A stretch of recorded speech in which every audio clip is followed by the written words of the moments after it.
వ్యర్థ ఇంజిన్ ఆయిల్ను నిర్లక్ష్యంగా పారవేయడం వల్ల గాలి, నీరు కలుషితమవుతున్నాయని కాలుష్య నియంత్రణ మండలి అధికారులు హెచ్చరిస్తున్నారు. వ్యర్థ ఇంజిన్ ఆయిల్ను నేలపై పారబోస్తే మొక్కల పెరుగుదల ఆగిపోతుందని, అలాగే భూగర్భ జలాలు కూడా కలుషితం అవుతాయంటున్నారు. వ్యర్థ ఇంజిన్ ఆయిల్ను బయో రెమిడియేషన్ వంటి పద్ధతుల్లో శుభ్రపరచడం ముఖ్యమంటున్నారు. వ్యర్థ ఇంజిన్ ఆయిల్ను డ్రైనేజీలో లేదా నేలపై పోయకుండా ప్రభుత్వ నియమాల ప్రకారం వ్యర్థాల సేకరణ కేంద్రాలకు ఇవ్వాలని కాలుష్య నియంత్రణ మండలి అధికారులు చెబుతున్నారు.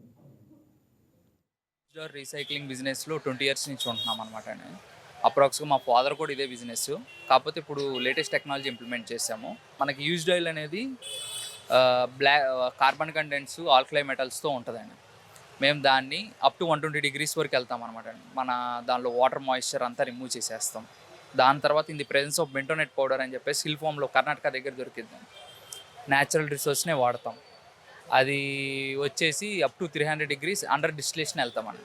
డిస్టిలేషన్ వెళ్ళి కండెన్సేట్ అయిన మన డీజిల్ పెట్రోల్ రిలేటెడ్ దాన్ని మళ్ళీ మేమే ఓన్ యూస్కి వాడేసుకుంటామండి ఫైరింగ్కి.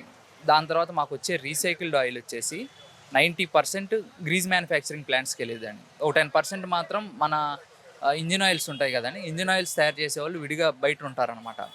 దానిలో వచ్చేసి మన ఎడిటివ్స్ ఈ యాడ్ చేసుకుని వాళ్ళు ఏపీఐ స్టాండర్డ్స్ ప్రకారంగా వాళ్ళు అమ్ముకుంటారు. మా దగ్గర వచ్చే ఓన్లీ వన్ వేస్ట్ వచ్చేసి స్పెంట్ ఎర్త్క్లే అని ఒకటి వచ్చిందండి. అది వచ్చేసి మనకి దాని నుంచి కూడా ఆయిల్ చేస్తారు. అది మళ్ళీ మేము రీసైక్లింగ్ ఇండస్ట్రీస్కి పంపిస్తాం. దాని తర్వాత చివరిలో వచ్చేది కార్బన్ పౌడర్ వచ్చిందండి. ఆ కార్బన్ పౌడర్ అనేది ల్యాండ్ ఫిల్లింగ్కి వెళ్ళిద్దండి. మన ఫ్లైఓవర్స్ ఈ కన్స్ట్రక్షన్ అప్పుడు వాటప్పుడు వెళ్ళిద్దండి.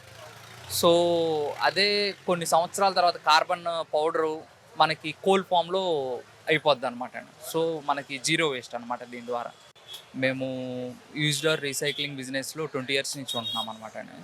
అప్రాక్స్గా ఈ వీడియో మీకు నచ్చినట్లయితే లైక్ కొట్టి షేర్ చేసి మా వైకే టీవీ ఛానల్ని సబ్స్క్రైబ్ చేయండి.